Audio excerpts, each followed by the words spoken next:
Welcome to Security Unwired podcast that aims for tech with intent for peace with purpose.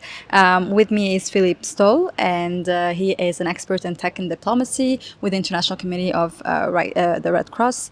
And Philippe, you work a lot with multiple stakeholders in order to ensure that using AI and technology does not harm people in armed conflict and international security. And I'm really happy to have you in this episode. Thank you very much for hosting me. I'm very happy to be here also.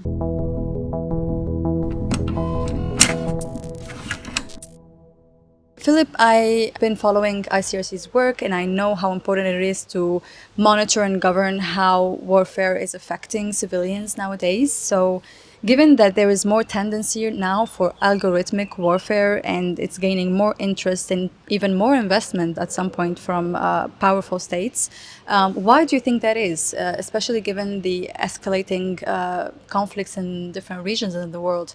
Why do you think states are more and more tending to use modern technologies and emerging technologies and AI in particular for warfare? I guess that's part of human nature, the fact that there is a race for technological advancement everywhere, but especially in weapons. We saw it through history when they started to fight with swords, and now it's weapons which have bullets, etc. So I think this is part of the classic nature. What is interesting for us is also how we, as a humanitarian organization and guardian of international humanitarian law, we can follow this trend and understand how this trend is impacting population and is impacting the way countries or parties conduct warfare. Mm-hmm.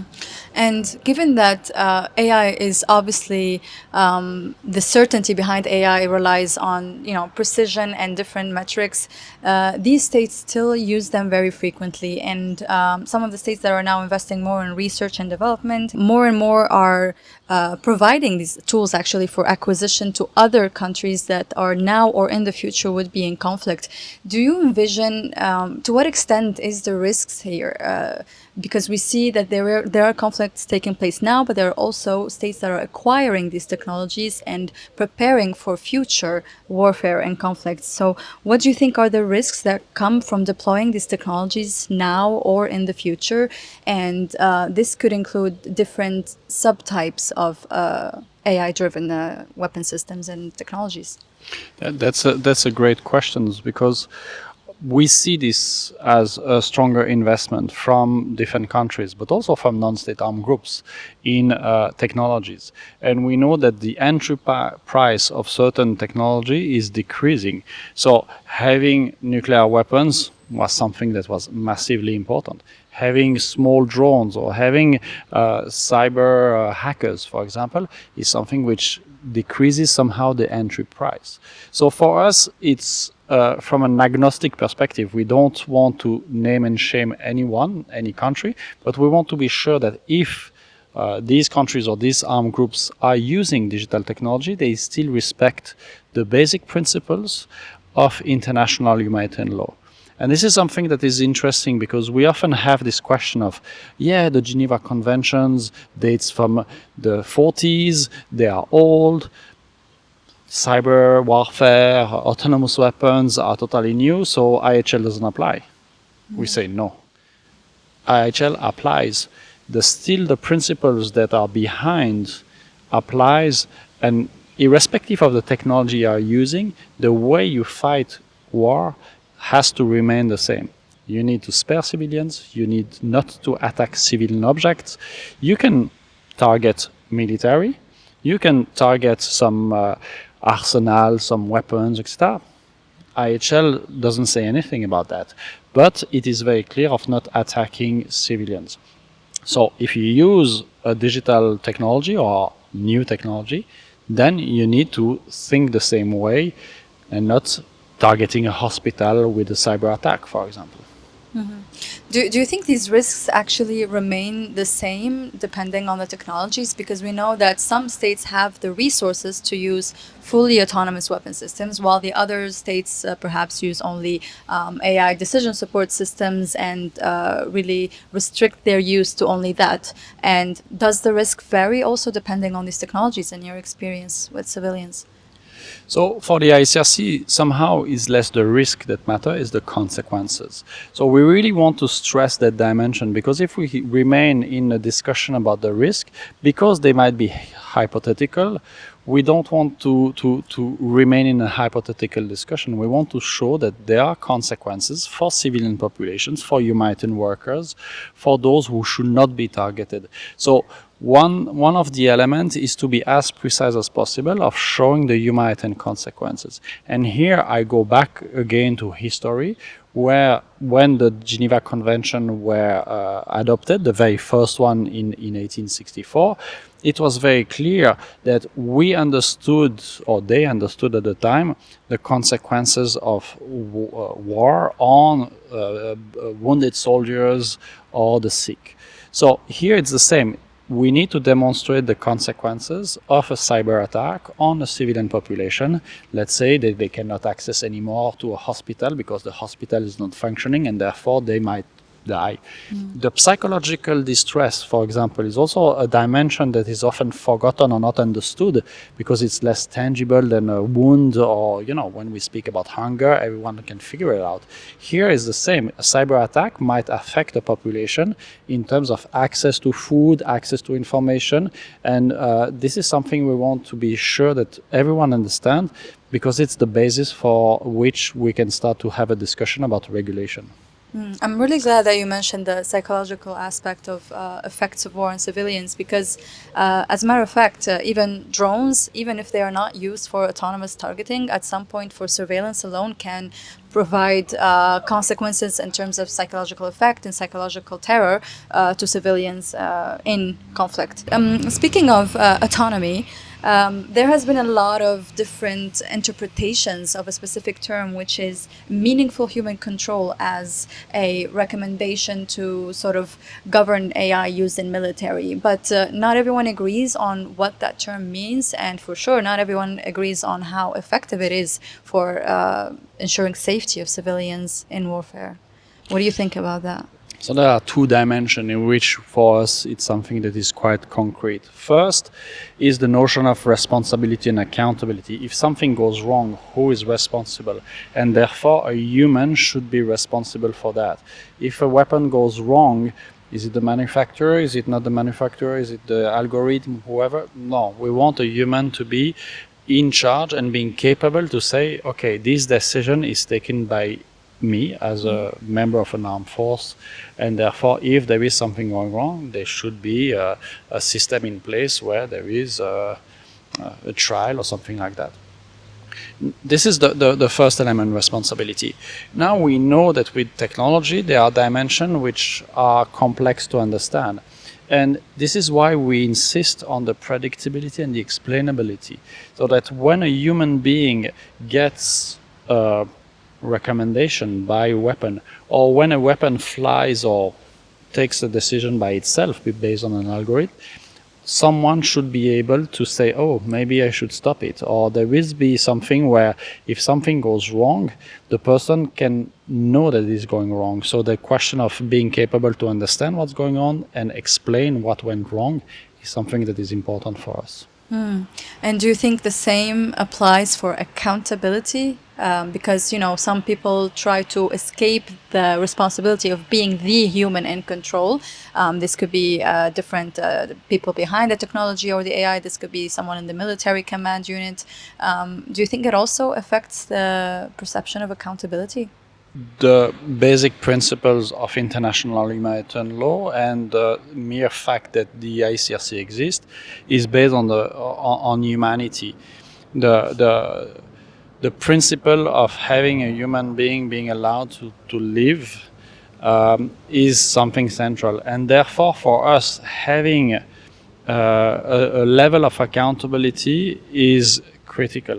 If we lose that, we think there is a moral and an ethical red line that is crossed. And this is one of the reasons why the ICRC is going for an initiative. We did a submission recently to the UN Secretary General to ban autonomous weapons targeting human beings, because we think there is this level of responsibility that has to be taken by a human being.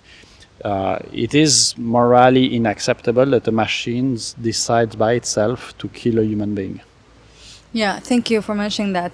So the submission for the ban on lethal autonomous weapon systems or laws is something to look forward to, I'm sure, because a lot of states have to take accountability and take responsibility when using lethal autonomous weapon systems in warfare, because machinery is susceptible to mistakes and susceptible to bias as well, according to the data that is collected behind the model that is used for targeting or engagement with force.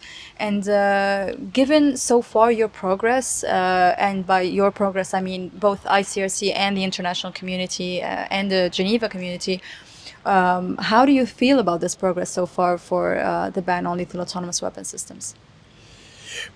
I don't have a comprehensive view. What I can tell you is what we do as the ICRC. So our submission to the UN Secretary General is a strong move. We think it's our responsibility for now 160 years to try to make IHL working. And what I know is that it's ICRC's responsibility to continue to be the guardian of international humanitarian law, and therefore to try to find and define how technologies is impacting Geneva Convention. And we think it's our responsibility to put forward this discussion about banning weapons that target human beings because of this moral dimension or ethical dimension that are engraved in the Geneva Convention. So for us, I don't know what will be potentially the way the so-called international community will react to it, but it's our responsibility to do it. And if we don't do it, no one else will do it. Understandable. Yeah, it's a first step that needs to be done for a future with tech.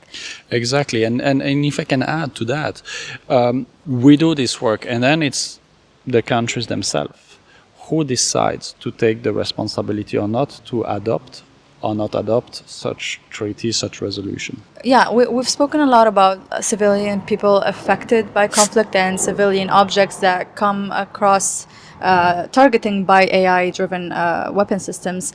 But I'm also confident from the humanitarian sector and humanitarian action field that a lot of actors have also been on the field in conflict zones and have seen themselves, have been witnesses themselves of the use of AI and killer robots and different emerging technologies on the ground.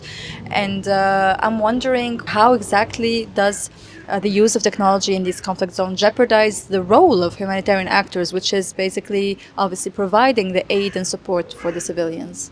It's always difficult to know if a weapon was autonomous or not. I guess that having a demonstration that this was a fully autonomous weapon or not is kind of complicated, and that's why we want to have a step back and say, let's ban it, and then there will be no discussion if this weapon was autonomous or not.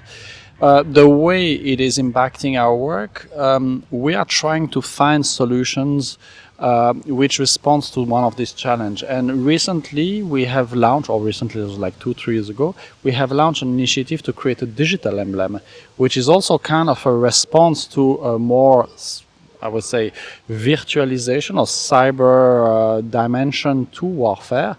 And we want to be sure that if, for example, there is a cyber attack or something like that, that the machine or the people behind that understand that they are targeting a server that is owned by the ICRC, where the data is collected only to humanitarian purposes. And these are the questions we try to find solutions. Now, is a machine understanding for example, if it has a camera and will target different vehicles, does this machine understand that the Red Cross has to be protected? We definitely hope. But right now, what we try to do is find solutions, legal ones rather than technological ones. And the legal dimension is the ban of autonomous weapons targeting human beings, but also limiting the use of AI tools that have an unpredictable nature. And now that you've mentioned cyber attacks and the possibility of being actually a target of cyber attack, whether as a civilian or humanitarian actor, do you feel the responsibility as ICRC? ICRC deals with a lot of data of a lot of people, including refugees, asylum seekers, people who are still in conflict zone, etc. Do you think there is the slightest risk that this data can be used against the people in these conflict zones, as in to perhaps use it in these models? Because I'm familiar of some past cyber attacks that have happened targeting humanitarian actors. But do you think there is a possibility that the data could be used for harmful purposes, and how would you react to that? It's funny because we just heard children passing by our interview, and this is something we try to remind every people or every organization we work with. Data is not one and zeros. These are people, and they come to us with their hopes, their dignity, their vulnerabilities. And I think it's very important to go back to the fact that we work for humans and not with machines or for algorithms, etc. And this dimension is something we try to spread as much as possible in different forums. The fact that we are the owner somehow of different data or different information that can create new problems for affected communities, something we take very seriously. I just want to give you an example of where the limits are for the ICRC. 3-4 years ago, we have decided that we will never use biometric data except if it's to help to solve a case where biometrics data can help. So, for example, DNA. Yeah, But family reunification, for instance. Exactly, for family reunification. Right now, we will never use biometric data for registration because there is way bigger risk of having an information that is super personal being leaked as opposed to potential fraud or issues like that. So we prefer to go to a traditional method, which is maybe more costly, less efficient, but we put in the balance the fact that the harm and the potential harm, and I'm going back to the question of the consequences and not so much the risk, the consequences could be disastrous. So the idea of do no digital harm is very important, at least for the ICRC. I don't know exactly for the other organization, but for us it's quite clear. We try to do data minimization. So when we ask questions about information for people, we will collect information only that are useful for solving a case. So if we don't need the age, we will not ask the age. If we don't need an address, we will not ask the address. There are few information where we try to be as, I would say, sober or frugal as possible, because we know that this is potentially going to backlash against the persons. Yeah, I think it's a very good approach, and if all the humanitarian organizations have had the chance, especially in terms of capacity building for digital security, that would be very valuable to sort of avoid these consequences, like you said. But if I can add one thing, the ICRC is also a special case because we work in some of the most extreme situations in conflict where the data and the consequences of a leak could be lethal. If we were an organization that work in natural disaster, maybe the stake are at lower risk and therefore there might be different approaches. But that's where we come from, a really risk adverse perspective because of the nature or the environment where we work. Yeah, this actually leads me to a next point. Given this this unique aspect of ICRC, how do you usually try to send the message about ICRC's work to other people from different disciplines, not just humanitarian actors in different contexts, but other stakeholders? I mean, thousands of people here, from technologists to humanitarian actors to policymakers and people in the government sector. So how do you approach this? I think that's related to the way conflict has evolved. For many years, we thought that conflict, the traditional way of fighting with shooting bullets, will be over with technology, but we realize it's an additional layer. So the classic way of doing conflict still exists, but there is an additional layer. And this additional layer brings additional players. And that's why we have to be much more transversal in our approach, even within the organizations. For many years, the technologies were like helping us to have connectivity, have computers that work. Now we are integrating them in the discussions around lethal weapon. And this is something that is interesting because it opens different perspective. And here at the Air for Good, it's important for us to speak to the tech sector because they are the ones who might create tools that be detrimental to civilian lives, etc. So having them in the mix, having them as a stakeholder is something that for us as a humanitarian organization, it's totally natural. Absolutely. That's something to really be inspired by in the community. And given that in the community, there are lots of organizations that are also working in the intersection of tech and armed conflict and security. Most of their risk mitigation measures, I say, are focused on transparency and confidence building between them and military actors. But I'm wondering specifically for ICRC, what is the strategy that you adopt in this space? Is it also about strengthening transparency, or is it adding to that another approach? So our approach was a dialogue with everyone, and that's why we have this so-called confidential approach, which is a bit strange in a world where everything is very public. We still value the fact that we can discuss directly with people. So with armed carriers, state or non-state armed groups, we try to meet with them, we try to discuss, we try to explain again, not only the law, but the consequences, the humanitarian consequences. We try to continue to do this work. Even if sometimes we have the impression that no one is listening, we have to carry on. That's somehow our mandate, and we will continue to do it even if people don't think it's a good idea to speak to the evil part or the opponent or etc. This is something where we strongly believe that a dialogue, a capacity to speak from human to human will make a difference. So I won't call it transparency, but it's confidence building measures by being on the spot, by trying to have this dialogue and no judgment in a sense. We are not going to say you are doing good or you are doing bad publicly. We will go directly with the people. And I think having this long-term dialogue with different actors is what we think on our side will pay off. Mm-hmm. And given your experience, has this dialogue shown any promise? Has it shown any sort of tendency to go and follow the recommendations provided by ICRC, or?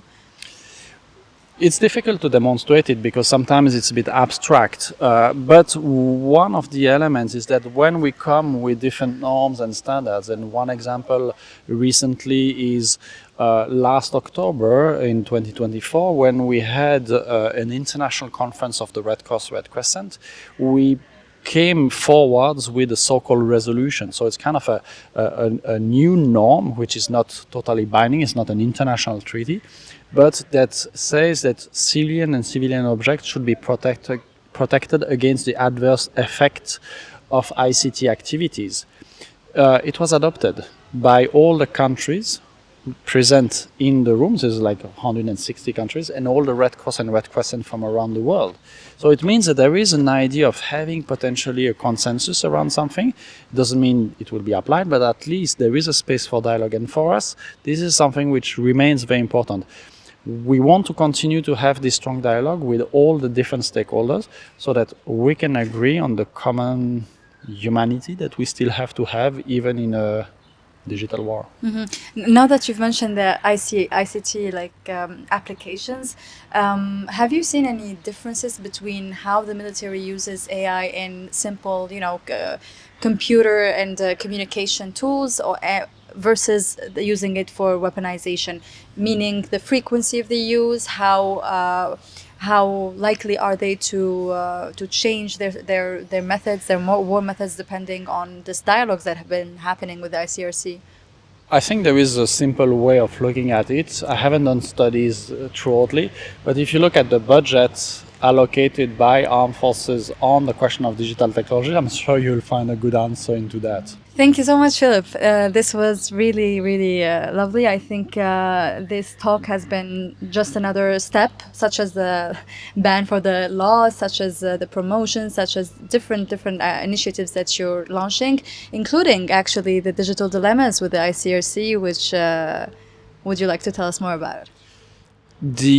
The level of abstractions that sometimes digital technology has, it's difficult to grasp what is a cyber attack. If I'm talking to you about torture, hunger, bombing, even if you haven't lived in a place of war, you understand it. But if I'm telling you surveillance, cyber attacks, AI, it's difficult to make it something really tangible.